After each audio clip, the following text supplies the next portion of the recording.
Caríssimos, caríssimas irmãs, caríssimos irmãos, vamos aquietar nosso coração, nossa alma, para mais um momento espírita.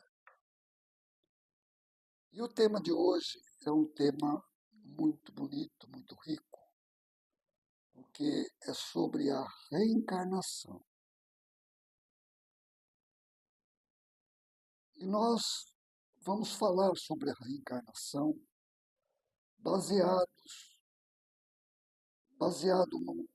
no versículo, no capítulo 4 do Evangelho de João, segundo o Espiritismo, especificamente no item 33, que diz: havia um homem entre os fariseus chamado Nicodemos, senador dos judeus, que veio à noite encontrar com Jesus e lhe disse: Mestre, sabemos que vieste da parte de Deus, para nos instruir como um doutor, porque ninguém poderia fazer os milagres que fazes se Deus não estivesse com ele. Jesus lhe respondeu: em verdade eu te digo, ninguém pode ver o reino de Deus se não nascer de novo.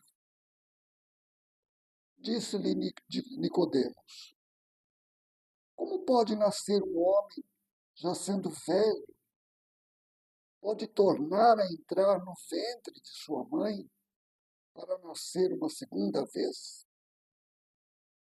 Jesus lhe respondeu: em verdade eu te digo, se um homem não renasce da água e do Espírito, não pode entrar no reino de Deus. O que é nascido da carne é carne, e o que é nascido do Espírito é Espírito. Não te admires de que eu te tenha dito ser preciso que nasça de novo. O Espírito sopra onde quer, e ouves a sua voz, mas não sabes de onde ele vem, nem para onde vai. O mesmo se dá com todo homem que é nascido do Espírito.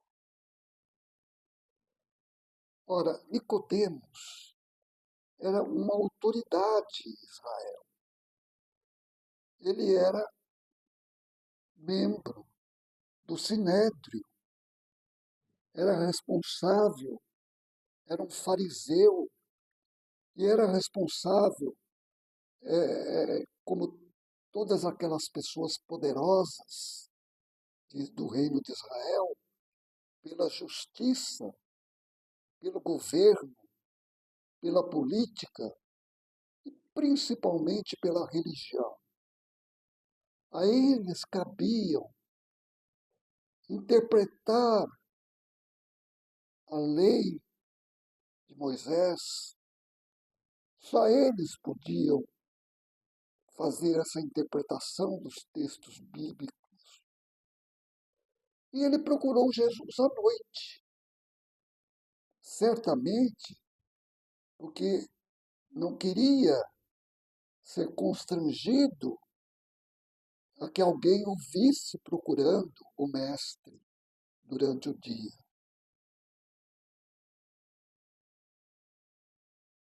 Naquele mesmo momento, Tiago, que acompanhava Jesus, também, de certa forma, manifestou um certo desconforto com as palavras do mestre. E Jesus lhe disse que o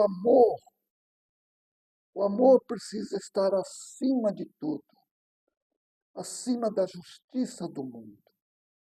Se não houver amor no coração, no espírito, na alma, não é possível compreender essas verdades.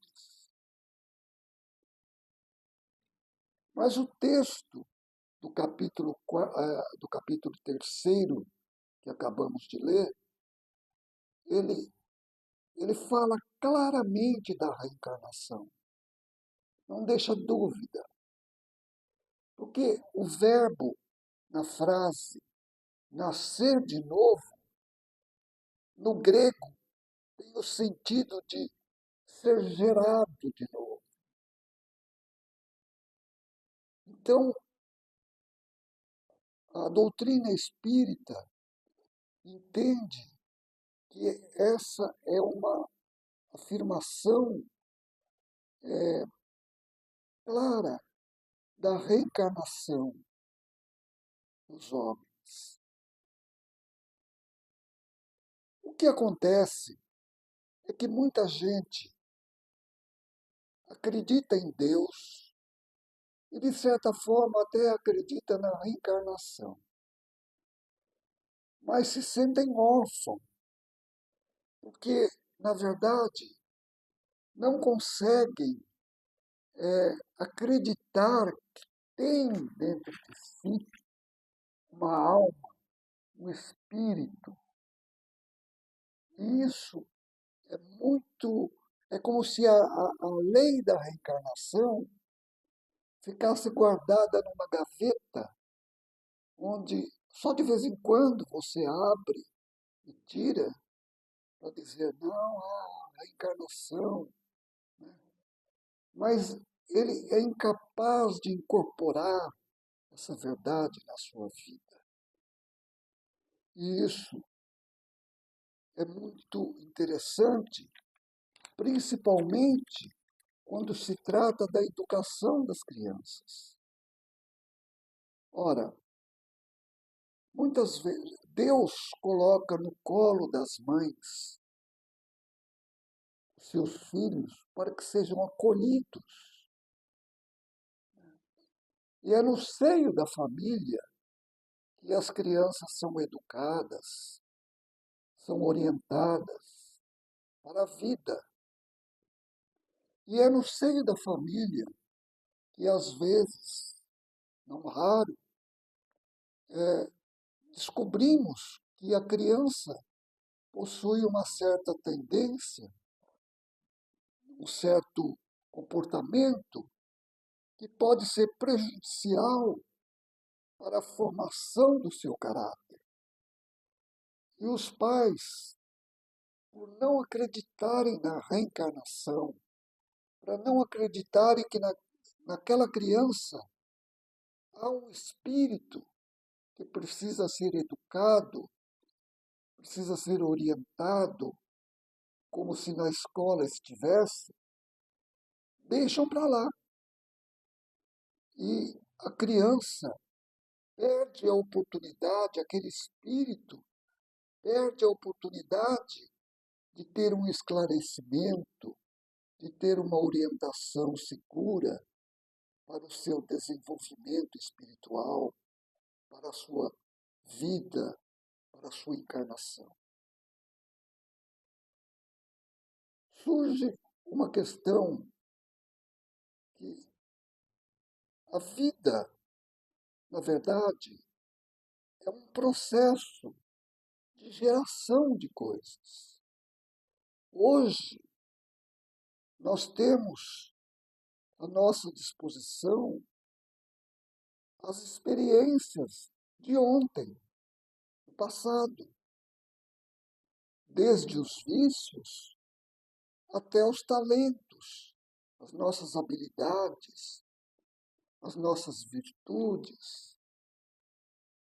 Então, é como se fosse um processo.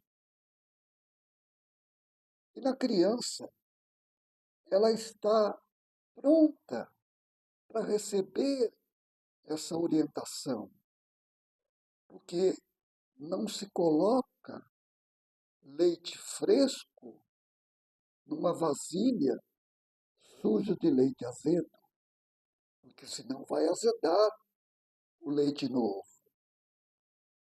E é mais ou menos isso que acontece com as crianças.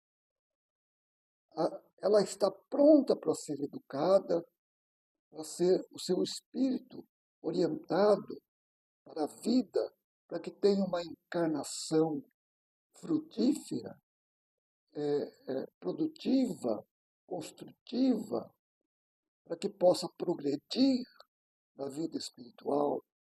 Mas, às vezes, os pais negligenciam nessa tarefa porque são incapazes de ver naquela coisinha linda, naquele ser maravilhoso, o espírito que veio para passar pela experiência de aprendizado.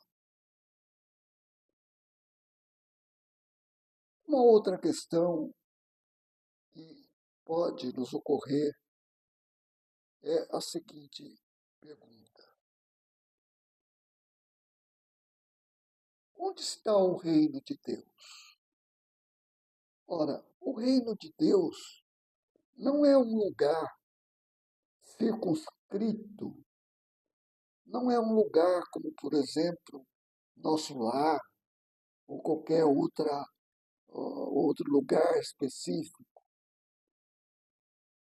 O, o reino de Deus é um estado de espírito. Foi disso que Jesus falava quando conversou com Tiago.